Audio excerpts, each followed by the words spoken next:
पर बोर्ड्स का प्रिपरेशन किस तरीके से किया है और कितने अच्छे से किया है, इससे ज़्यादा ये मैटर करता है कि तुम एग्जाम्स में किस तरीके से आंसर्स को लिखते हो। Because at the end it is the answers that is going to fetch you marks, it is the way of writing and it is the quality of answers that is going to fetch you the marks. So hello everyone, this is Varsha and welcome back to Mastermind. तो जैसे कि तुमने इस video के title में देखा, in this particular video we are going to discuss regarding the paper presentation tips. We are going to discuss how you can write well in your board exams, और किस तरीके से यहाँ पर तुम, चाहे तुम ICSE क्लास 10 के स्टूडेंट्स हो या फिर ISC क्लास 12 के स्टूडेंट्स हो, इस पर्टिकुलर वीडियो में हम लोग कुछ राइटिंग टिप्स को लेकर डिस्कस करने वाले, एग्जाम राइटिंग टिप्स, जो कि तुम यहाँ पर बोर्ड एग्जाम्स में अगर फॉलो करते हो तो तुम बोर्ड्स में बहुत ही अच्छा मार्क्स ला सकते हो। बिकॉज यहाँ पर जैसे कि मैंने तुम्हें स्टार्टिंग में बोला कि यहाँ पर at the end it is the way of writing, it is the answers that is going to fetch you marks and not the way of preparations. कितना तुमने यहाँ पर प्रिपेयर किया, कितने अच्छे से तुम्हें आता है, लेकिन एट द एंड इमेजिन करो कि तुम्हें सब कुछ आता है। तुमने क्वेश्चन पेपर देखा, you are very happy to see the question paper and here you start writing. यहाँ पर जबकि तुम आंसर्स लिख रहे हो, बीच में क्या होता है, तुम्हें यहाँ पर कुछ प्रॉब्लम हो जाता है। Suppose you are not feeling well, और लेट्स सपोज कि तुम्हारा यहाँ पर टाइम निकल गया और तुम यहाँ पर सपोज 20 मार्क्स का तुमने अटेम्प्ट नहीं किया था और यहाँ पर तुम्हारा एग्जाम का टाइम निकल गया। तो एट द एंड जो कि तुम्हारा क्वेश्चन पेपर, जो आंसर स्क्रिप्ट है, वो जो चेक होगा, तो यहाँ पर जितना तुमने लिखा है उसी के हिसाब से तुम्हें यहाँ पर मार्क्स मिलने वाला है, right.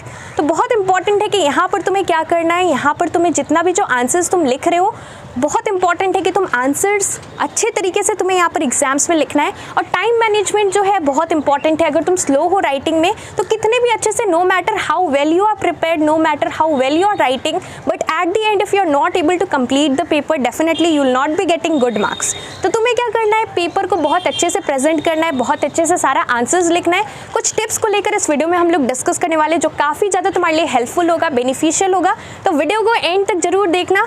So let's start with this video. तो देखो, हम लोग यहाँ पर एकदम स्टार्टिंग से शुरुआत करेंगे। सबसे पहला चीज़ कि यहाँ पर जबकि तुम्हें क्वेश्चन पेपर मिलता है, क्वेश्चन पेपर तुम्हें यहाँ पर एग्जैक्टली कब मिलेगा, तुम्हारा 11 AM से एग्जाम स्टार्ट होता है, बट 10:45 में तुम्हें क्वेश्चन पेपर मिलता है। तो यानी कि तुम्हें यहाँ पर 15 minutes prior to the writing time तुम्हें यहाँ पर रीडिंग टाइम मिलता है, that is strictly for reading the question paper. उस टाइम यहाँ पर तुम्हें टाइम मिलता है ताकि तुम अच्छे तरीके से पूरा क्वेश्चन पेपर गो थ्रू कर सको।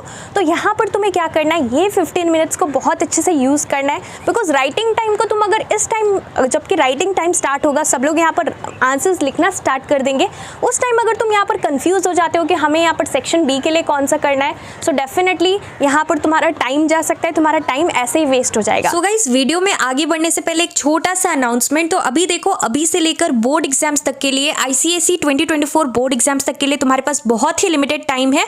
और इस पर्टिकुलर लिमिटेड टाइम के अंदर तुम्हारे पास इतना ज़्यादा टाइम नहीं है कि तुम हर एक चैप्टर का हर एक क्वेश्चन सब कुछ डिटेल्स में कर सको। तो यहाँ पर हमने तुम्हारे लिए ई बुक्स लॉन्च किया है, and this is particularly for your ICSE 2024 board preparations for your history civics board exam. तो यहाँ पर देखो, ये पर्टिकुलर ई बुक का बेनिफिट्स क्या है, what is the benefits of preparing from this particular e book. सबसे पहले, this is a handwritten e book, तो तुम्हें यहाँ पर काफ़ी ज़्यादा हेल्प करेगा बोर्ड एग्जाम्स में, ICSE 2024 बोर्ड एग्जाम्स में अच्छा मार्क्स स्कोर करने के लिए। और देखो, यहाँ पर तुम्हारा हर एक चैप्टर का हर एक इंपॉर्टेंट क्वेश्चंस एंड आंसर्स है। बिकॉज एट द एंड तुम कितने भी अच्छे से प्रिपरेशंस कर लेते हो, लेकिन यहाँ पर अगर एग्जाम में तुम्हें क्वेश्चंस मिलता है, तुम ठीक तरीके से यहाँ पर टाइम पर सारा क्वेश्चन कंप्लीट नहीं कर पाते हो, तो तुम्हें यहाँ पर डेफिनेटली मार्क्स नहीं मिलेगा। तो जिस तरीके से तुम्हें यहाँ पर जो भी तुम्हारा बोर्ड्स का मोस्ट इंपॉर्टेंट क्वेश्चंस है फॉर 2024 बोर्ड एग्जाम्स, जो भी तुम्हारा यहाँ पर प्रायोरिटी वाला क्वेश्चंस है, इस पर्टिकुलर ई बुक के अंदर लिमिटेड क्वेश्चंस है from each and every chapter, और सिर्फ वही क्वेश्चंस इंक्लूडेड है जो 2024 बोर्ड एग्जाम्स पर्सपेक्टिव से इंपॉर्टेंट है, और सारा यहाँ पर प्रायोरिटी वाला पिक्ड अप क्वेश्चंस दिया गया है। तो अगर इस पर्टिकुलर ई बुक से तुम अच्छे तरीके से प्रिपरेशंस कर लेते हो, तुम एक भी क्वेश्चन नहीं छोड़ते हो, और तुम गारंटेड, मैं गारंटी के साथ बोल सकती हूँ कि अगर तुम यहाँ पर अपना बुक को भी फॉलो नहीं करते हो, जो तुम्हारा प्रेस्क्राइब टेक्स्ट बुक है, और सिर्फ ये ई बुक से सारा प्रिपरेशंस कर लेते हो, तो डेफिनेटली तुम यहाँ पर बोर्ड एग्जाम्स में 90+ ला सकते हो इन योर हिस्ट्री सिविक्स। और डेफिनेटली यहाँ पर देखो, लास्ट टाइम भी मैंने ई बुक लॉन्च किया था, काफ़ी सारे स्टूडेंट्स को यहाँ पर हेल्प हुआ था, और एकदम सेम टू सेम क्वेश्चन यहाँ पर बोर्ड एग्जाम्स में आया था। So definitely this book is going to help you a lot in your preparations. The price is 1 to 5 and last time also काफ़ी सारे स्टूडेंट्स को हेल्प हुआ था। यहाँ पर देखो अभी पर्टिकुलरली हिस्ट्री सिविक्स के लिए अवेलेबल है, अभी बहुत जल्द तुम्हारा बायो केमिस्ट्री एंड ज्योग्राफी के लिए भी बहुत जल्द लॉन्च होने वाला है। यहाँ पर काफ़ी सारे ऐसे लोग हैं यूट्यूब पर जो कि यहाँ पर कोर्सेज बेच रहे हैं 5000 6000 का definitely, but that is going to be of no use because अभी तुम्हारे पास बहुत लिमिटेड टाइम है और अगर तुम इस टाइम को वेस्ट कर देते हो, अगर तुम यहाँ पर वीडियो लेक्चर्स देखते हो, इतना लेंदी वीडियो लेक्चर्स देखते हो सारी चैप्टर का हर एक टॉपिक का, तो तुम्हें टाइम नहीं मिलेगा खुद को टाइम देने के लिए और खुद के लिए सेल्फ स्टडी करने के लिए। तो बहुत इंपॉर्टेंट है कि अभी एंड टाइम में अगर तुम्हें जल्द से जल्द सिलेबस कंप्लीट करना है और अच्छा मार्क्स लाना ही तुम्हारा सिर्फ और सिर्फ टारगेट है बोर्ड्स के लिए, तो तुम्हें यहाँ पर क्वेश्चंस पर फोकस करना है और जितना भी क्वेश्चंस है जो कि बोर्ड्स पर्सपेक्टिव से इंपॉर्टेंट है वो सारा क्वेश्चंस अगर तुम कर लेते हो तो तुम बोर्ड एग्जाम्स में बहुत ही अच्छा मार्क्स ला सकते हो। सो यहाँ पर let me tell you the steps how you can avail this. तो यहाँ पर मैंने डिस्क्रिप्शन बॉक्स में यहाँ पर इंस्टाग्राम का लिंक दे रखा है, तुम्हें यहाँ पर you have to DM me on Instagram with I want to buy ICSE history civics e book and then I tell you the steps how you can avail it. और देखो यहाँ पर काफ़ी लोगों ने ऑलरेडी ले लिया है, अगर तुमने नहीं लिया है तो तुम ले सकते हो। यहाँ पर देखो अभी एग्जाम्स का टाइम है तो डेफिनेटली काफ़ी सारा यहाँ पर मैसेजेस रहता है, काफ़ी सारा DMs रहता है। So do not text hi hello directly, you have to message me on Instagram with I want to buy ICSE history civics e book and then I tell you the steps how you can avail it. So definitely this is going to help you a lot for your ICSE 2024 boards preparation. तो ये 15 minutes में हमें दो चीज़ करना है। क्या दो चीज़ करना है? सबसे पहला चीज़ हमें क्या करना है, सेक्शन ए को जो कि सेक्शन ए का क्वेश्चंस है वो तुम्हें ऊपर से देखना है, डिटेल में क्यों नहीं देखना है, बिकॉज सेक्शन ए है that means it is a compulsory section. So obviously चाहे तुम्हें आता हो या नहीं आता हो, जो भी क्वेश्चन हो वो तुम्हें यहाँ पर सारा मैनेज कर एडजस्ट कर आंसर्स लिखना है। No matter whether you know the answers properly और whether you are confuse about the answers, तो जैसे भी कर तुम्हें यहाँ पर सेक्शन ए को कंप्लीट करना है। बट यहाँ पर सेक्शन बी में क्या होगा, सेक्शन बी में यहाँ पर चॉइस रहता है।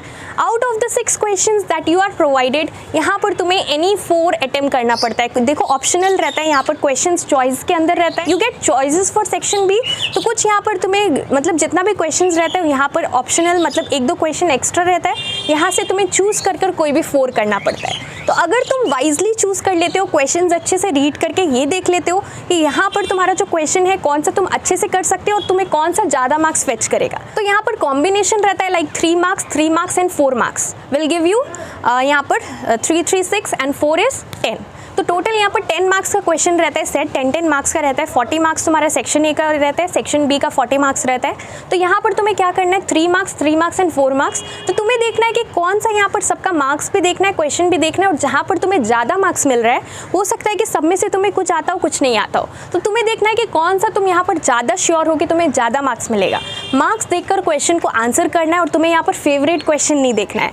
ऐसा नहीं कि तुम्हारा फेवरेट चैप्टर से क्वेश्चन है, तुम्हें आता है आंसर तो तुम यही अटेम्प्ट करोगे। तुम्हें यहाँ पर क्या करना है, मार्क्स देखना है और उसके बाद तुम्हें यहाँ पर अटेम्प्ट करना है। जो भी तुम यहाँ पर जिसमें तुम्हारा ज़्यादा मार्क्स आ सकता है, जिसमें तुम्हारा कम यहाँ पर लॉस हो रहा है और ज़्यादा मार्क्स आ रहा है, तुम्हें यहाँ पर वही सेट को चूज़ करना है। तो 15 मिनट्स के अंदर अगर तुम ऊपर से सारा क्वेश्चन देख लेते हो कि किस टाइप का क्वेश्चन आए और साथ ही साथ अगर तुम सेक्शन बी का चूज़ कर लेते हो तो तुम्हारा यहाँ पर काफ़ी ज़्यादा टाइम सेव होगा और तुम यहाँ पर सेक्शन बी अच्छे तरीके से स्टार्ट कर पाओगे। नेक्स्ट यहाँ पर राइटिंग टिप्स के अंदर सबसे इंपॉर्टेंट चीज़ कि तुम जब भी आंसर स्टार्ट कर रहे हो, when you are starting to write, जबकि तुम यहाँ पर लिखना शुरू कर रहे हो, जबकि तुम्हारा यहाँ पर राइटिंग टाइम स्टार्ट हो रहा है, तुम्हें यहाँ पर जो आता है अच्छे तरीके से, जिसका आंसर तुमने अच्छे से पढ़ा है, you are 100% sure about the answers that वहाँ पर आंसर्स तुम्हारा करेक्ट निकलेगा, जो तुम्हारा आंसर करेक्ट होने वाला है वो तुम्हें स्टार्टिंग में करना है। Just think about it, suppose तुम यहाँ पर you are the examiner, you are going to correct the paper और तुम्हें यहाँ पर ऐसे ही कोई भी स्टूडेंट का यहाँ पर तुम्हें सपोज आंसर स्क्रिप्ट मिल रहा है चेक करने, तो तुम डेफिनेटली अगर देखोगे कि स्टार्टिंग का राइट है, सेकेंड राइट है, थर्ड राइट है, मल्टीपल टाइम्स अगर यहाँ पर सारा कुछ राइट आ रहा है, तो लास्ट का तुम हो सकता है कि उतने अच्छे से रीड ना करो और तुम उसे जस्ट टिक कर दो और मार्क्स यहाँ पर तुम दे दो। तो इसी तरीके से यहाँ पर that is the thinking process. So इसी तरीके से तुम्हें यहाँ पर भी सोचना है कि अगर तुम यहाँ पर स्टार्टिंग का सारा राइट कर रहे हो, so that creates a very positive impression on the examiner. और यहाँ पर हो सकता है कि तुम्हारा सारा कुछ स्टार्टिंग में राइट हो रहा है, तो लास्ट का अगर तुमने थोड़ा गड़बड़ भी किया है थोड़ा सा तुम कंफ्यूज हो, तुमने उतने अच्छे से नहीं भी लिखा है तो भी तुम्हें यहाँ पर मार्क्स मिल जाए। So always start with the best answers, जो भी तुम्हें अच्छे से पता है वो तुम्हें स्टार्टिंग में करना है, और जिसमें तुम्हें कन्फ्यूजन है या फिर जिसमें तुम्हें थोड़ा टाइम लगेगा, तुम्हें बनाकर आंसर लिखना है, थोड़ा सोच कर लिखना है, तो स्टार्टिंग में अगर तुम सोचने में टाइम वेस्ट कर रहे हो तो वो क्वेश्चन जो कि तुम्हें अच्छे से आता है वो डेफिनेटली तुम्हें ठीक तरीके से टाइम नहीं मिलेगा कि तुम अच्छे से उसमें एलैबोरेट कर लिख सको। So this thing is really very important. But here one more thing, यहाँ पर एक चीज़ का ध्यान रखना कि सेक्शन ए अगर तुमने स्टार्ट कर दिया तो सेक्शन ए का तुम कुछ भी कर रहे हो, फिर अगर तुम बीच में सेक्शन बी में आ जाते हो और फिर तुम वापस से सेक्शन ए में आ जाते हो, तो इस तरीके से this is the wrong format. There is a rule for attempting the answers. अगर तुमने यहाँ पर सेक्शन ए स्टार्ट किया है, until and unless you don't complete with section A, you cannot move on to section B. If you have started with section B first and if you haven't completed, then यहाँ पर तुम section A में नहीं आ सकते, नहीं तो तुम्हारा यहाँ पर डेफिनेटली काफ़ी ज़्यादा यहाँ पर मार्क्स डिडक्ट हो सकते हैं। तो ये चीज़ को याद रखना, दिस इज़ अ रूल। सो ये चीज़ को ध्यान में रखना। अब जो नेक्स्ट सबसे इंपॉर्टेंट पॉइंट है, यहाँ पर तुम्हें कुछ भी छोड़ना नहीं है। Since this is your board exams, अगर तुम्हारा यहाँ पर बोर्ड एग्जाम्स है या कोई भी एग्जाम है तो डेफिनेटली तुम्हें यहाँ पर कुछ भी छोड़ना नहीं है। It is always better to write something instead of leaving it blank. तो तुम्हें यहाँ पर कुछ ना कुछ ज़रूर लिखना है। पहले तो तुम्हें वो क्वेश्चंस करना है जो कि तुम 100% श्योर हो, जिसका आंसर तुमने अच्छे से पढ़ा है, जो तुम्हें अच्छे से आता है, वो सारा कुछ अटेम्प्ट करो। और लास्ट का जो पोर्शंस बच जाता है, एक दो क्वेश्चन है जो कि तुम्हें सपोज नहीं आ रहा है, तो तुम्हें यहाँ पर डेफिनेटली ब्लैंक नहीं छोड़ना है। It is always better to write something instead of just leaving it. तो तुम्हें यहाँ पर कुछ रिलेटेड लिखना है, राइट समथिंग रिलेटेड। अगर कोई क्वेश्चन 3 मार्क्स का है, हो सकता है कि तुम्हें यहाँ पर 1.5 मार्क्स और 1 मार्क्स और इवन हाफ मार्क्स मिल जाए। Even half marks matter a lot. So definitely तुम्हें यहाँ पर क्या करना है, तुम्हें यहाँ पर कुछ भी छोड़ना नहीं है, सब कुछ अटेम्प्ट करना है। हो सकता है कि तुम यहाँ पर जस्ट एक तुक्का मार रहे हो और तुम्हारा यहाँ पर आंसर राइट हो जाए। सो यहाँ पर कोइंसिडेंस काफ़ी बार ऐसा होता है, डेफिनेटली प्री बोर्ड्स में भी तुम्हारे साथ हुआ होगा। तो तुम्हें क्या करना है, तुम्हें यहाँ पर कुछ भी छोड़ना नहीं है।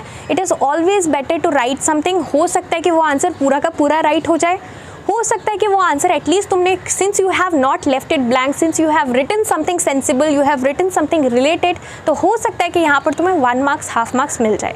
तो ये चीज़ को ध्यान में रखना। इवन फॉर योर मैथमेटिक्स, यहाँ पर अगर तुम्हें पूरा तुम्हारा फाइनल आंसर अगर रॉन्ग भी है, लेकिन तुमने पूरा स्टेप्स राइट किया है, फॉर्मूला राइट है, तुमने प्रॉपरली यहाँ पर फॉर्मूला लिखा है और तुमने यहाँ पर अप्लाई, लेकिन बीच में कुछ स्टेप गलत हो गया या फिर कुछ कैलकुलेशन गलत हो गया और तुम्हें मार्क्स नहीं मिला, सो ऑब्वियसली तुम्हारा जितना भी स्टेप राइट है उसके हिसाब से तुम्हें स्टेप मार्किंग मिल जाएगा। तो ये चीज़ ध्यान में रखना। So it is always better to try. If you do not know a sum but you know the formula, so at least try करना है। अगर तुम्हें जस्ट फॉर्मूला पता है वो भी लिख के छोड़ दो, उसके आगे तुम्हें कुछ भी नहीं आ रहा है, you are totally blank, so at least formula लिखकर छोड़ देना है या फिर कुछ भी रिलेटेड लिखना है। What is given in the question you can at least right that much. Suppose तुम्हारा फिजिक्स का कोई न्यूमेरिकल आ जाता है जो कि तुम्हें कुछ भी नहीं पता, तो जो भी गिवन है क्वेश्चन में एटलीस्ट वो लिख देना। Even for your English language, यहाँ पर तुम्हारा डेफिनेटली चाहे तुम्हारा लेटर राइटिंग हो, चाहे नोटिस राइटिंग हो, चाहे ईमेल राइटिंग, सारा कुछ का यहाँ पर मार्क्स रहता है, सारा स्टेप्स का मार्क्स रहता है। तो ये चीज़ बहुत इंपॉर्टेंट है। उसके बाद नेक्स्ट है रीड द क्वेश्चंस केयरफुली। तुम्हें पूरा इंस्ट्रक्शन को रीड करना है, उसके बाद ही अटेम्प्ट करना है। अगर तुम यहाँ पर सारा क्वेश्चंस अच्छे से रीड नहीं करते हो तो यहाँ पर हो सकता है देयर आर पॉसिबिलिटीज़ कि यहाँ पर हड़बड़ में या फिर यू आर वेरी स्केर्ड और नर्वस मे बी, तो यहाँ पर तुम क्या कर सकते हो, 1-2 क्वेश्चन को छोड़ भी सकते हो by mistake, not purposely but by mistake. हो सकता है कि तुम यहाँ पर कोई भी क्वेश्चन तुम्हारा स्किप हो जाए, तो बहुत अच्छे से क्वेश्चन रीड करना है। जो भी क्वेश्चन तुम्हारा कंप्लीट हो जाता है, एटलीस्ट तुम्हें यहाँ पर पेंसिल से, पेन से एक मार्क कर लेना है, टिक कर देना है कि तुम्हारा वहाँ पर वो आंसर तुमने लिख लिया है, वो आंसर तुमने अटेम्प्ट कर लिया है। And be careful with the numberings. If you do not give proper numberings, कुछ भी नंबर का मिस्टेक हो जाता है, सपोज तुमने क्वेश्चन 2 का बी आंसर किया और तुमने सी लिख दिया गलती से, तो यहाँ पर डेफिनेटली उसके लिए भी मार्क्स नहीं मिलेगा। तो बहुत अच्छे से ये सारा चीज़ देख लेना। नंबर्स तुम यहाँ पर सीरियली, ज़रूरी नहीं है कि तुम्हें सीरियली करना है, तुम ऐसे उल्टा फुल्टा करके भी कर सकते हो, लेकिन जो सेट तुम यहाँ पर पहले कर रहे हो वो सेट जो है उसके बीच में तुम इंटरचेंज कर सकते हो, लेकिन वो सेट को छोड़कर एक तुमने 2A का किया फिर एक 3A का किया, उस तरीके से तुम्हें डेफिनेटली नहीं करना है। या फिर तुम क्या कर सकते हो, स्पेस छोड़कर बाद में लिख सकते हो। बट रिमेंबर वन थिंग कि जबकि तुम स्पेस छोड़ रहे हो तो उसको कहीं पर नोट डाउन करके रखना क्वेश्चन पेपर में, नहीं तो फिर तुम भूल भी सकते हो। तो ये चीज़ बहुत इंपॉर्टेंट है। लास्ट में तुम्हें सारा कुछ चेक कर लेना है, नहीं तो फिर हो सकता है कि तुमने पूरा पेपर रीड नहीं किया और यहाँ पर कुछ तुम्हारा ऐसे ही छूट जाएगा। तो ये चीज़ को याद रखना है। And here lastly it is very important to write the answers in points. जो भी आंसर्स तुम लिख रहे हो बहुत इंपॉर्टेंट है कि तुम्हें यहाँ पर पॉइंट्स में आंसर लिखना है, because council here gives you more marks if you right the answers in points instead of writing it in a single paragraph. बहुत इंपॉर्टेंट है कि तुम हिस्ट्री सिविक्स का लिख रहे हो या ज्योग्राफी का लिख रहे हो, suppose a question is of 2 marks and they are asking you give 2 reasons why alluvial soil is suitable for cultivation of this crop suppose. तो यहाँ पर तुम्हें कैरेक्टरिस्टिक्स लिखना पड़ेगा एलुवियल सॉइल का। तो उस तरीके से तुम जब कैरेक्टरिस्टिक्स लिख रहे हो, instead of writing it in paragraph, suppose यहाँ पर क्वेश्चन 2 मार्क्स का है तो तुम्हें क्या करना है, 2 पॉइंट्स को लिखना है। 3 भी तुम लिख सकते हो, एक एक्स्ट्रा भी लिख सकते हो अगर तुमने पढ़ा है, अगर तुम्हें पता है, लेकिन यहाँ पर तुम्हें पॉइंट्स में आंसर को लिखना है instead of just writing it in a single paragraph. अगर तुम यहाँ पर पॉइंट्स में लिखते हो, सो it is easy for the examiner, it is easy for the teacher who is correcting your paper two identify that you have answered in points. अगर तुमने 2 यहाँ पर पॉइंट लिखा है तो डेफिनेटली 2 मार्क्स का है तो तुम्हें फुल मार्क्स मिलेगा। सो इस तरीके से टीचर्स के लिए भी ईजी रहता है। Suppose a question has 2 sub questions. Suppose एक क्वेश्चन है where is this scene taking place, merchant of Venice का, और यहाँ पर अगेन उसके बाद क्वेश्चन है एंटोनियो, सपोज कुछ क्वेश्चन है। तो एक ही क्वेश्चन में 2 क्वेश्चन है, दैट मीन सब क्वेश्चन है। तो यहाँ पर तुम जब एक अटेम्प्ट कर लेते हो तो दूसरा वाला जबकि तुम अटेम्प्ट कर रहे हो तो यहाँ पर तुम्हें क्या करना है, नेक्स्ट लाइन से स्टार्ट करना है, बीच में एक लाइन यहाँ पर तुम्हें छोड़ देना है। You have to leave a line so that it is easy for the teacher to make out that you have answered both the questions। एक में अगर तुम लिख देते हो तो इस तरीके से तुम्हें डेफिनेटली यहाँ पर मार्क्स डिडक्ट हो सकता है। तो ये सब कुछ बेसिक मिस्टेक्स है जो कि तुम्हें अवॉइड करना है। So it is important that when you are writing your paper it is important to keep all this points in your mind. So ये कुछ इंपॉर्टेंट चीज़ था। और लास्टली यहाँ पर you have to underline the important keywords. जो भी keywords है इंपॉर्टेंट वो तुम्हें यहाँ पर अंडरलाइन करना है। Suppose this scene is taking place in Belmont, तो यहाँ पर बेलमोंट जो है उसको तुम्हें अंडरलाइन करना है because that is the main keyword here in this sentence. तो उस तरीके से तुम्हें यहाँ पर पेंसिल से अंडरलाइन कर देना है जितना भी इंपॉर्टेंट कीवर्ड्स है, बिकॉज यहाँ पर कीवर्ड्स अगर तुम अंडरलाइन करते हो तो यहाँ पर टीचर जो है it will be easy for the teacher and that creates a very good impression on the examiner. तो यहाँ पर तुम्हें अच्छा मार्क्स मिलेगा, you will get more marks if you have underlined all the important keywords. So this is very important. तो ये कुछ tips and tricks है जो कि तुम फॉलो कर सकते हो in order to score good marks in your board exams. और साथ ही साथ this is applicable for both ICSE as well as ISE students. And lastly यहाँ पर और एक चीज़ कि जब भी तुम पूरा पेपर कंप्लीट कर ले रहे हो उसके बाद अगर तुम्हें थोड़ा सा भी एक्स्ट्रा टाइम मिल रहा है after reading the paper, revising the paper, जो भी तुम्हारा यहाँ पर मिस्टेक्स है तुम रेक्टिफाई कर सकते हो। जो भी अगर तुम्हारा कुछ भी मिस्टेक्स है तुम कट कर वापस से लिख सकते हो, मॉडिफाई कर सकते हो आंसर्स। और लास्ट में तुम्हें स्पेस जो है 2 डिफरेंट आंसर्स के बीच में जो स्पेस रहता है वहाँ पर तुम अंडरलाइन कर सकते हो to make the paper look neat and tidy. देखो मार्जिन्स ऑलरेडी यहाँ पर तुम्हारा बोर्ड्स का जो कि क्वेश्चन जो आंसर स्क्रिप्ट होता है, आंसर बुकलेट रहता है रैदर, वहाँ पर ऑलरेडी यहाँ पर मार्जिन्स रहता है, तुम्हें मार्जिन्स ड्रॉ नहीं करना पड़ता है। लेकिन 2 जो आंसर है उसके बीच में तुम अगर तुम्हें टाइम मिले then only you can do this. तुम यहाँ पर क्या कर सकते हो, लाइंस ड्रॉ कर सकते हो so that the paper looks NEET and tidy. और यहाँ पर तुम्हारा डिफरेंट आंसर है तो डेफिनेटली लाइंस रहेगा तो it would look more clear. And make sure that you right in a good hand writing, legible hand writing. And इसके साथ साथ अगर तुम ये सारा चीज़ को फॉलो करोगे अच्छे तरीके से तो डेफिनेटली तुम बोर्ड्स में अच्छा मार्क्स ला सकते हो। So that's all for this video. And इसके साथ साथ अगर तुम्हारा कुछ भी डाउट्स है तो डेफिनेटली तुम लोग मुझे नीचे कॉमेंट करके पूछ सकते हो। I will try to answer all your queries. Thank you so much for watching.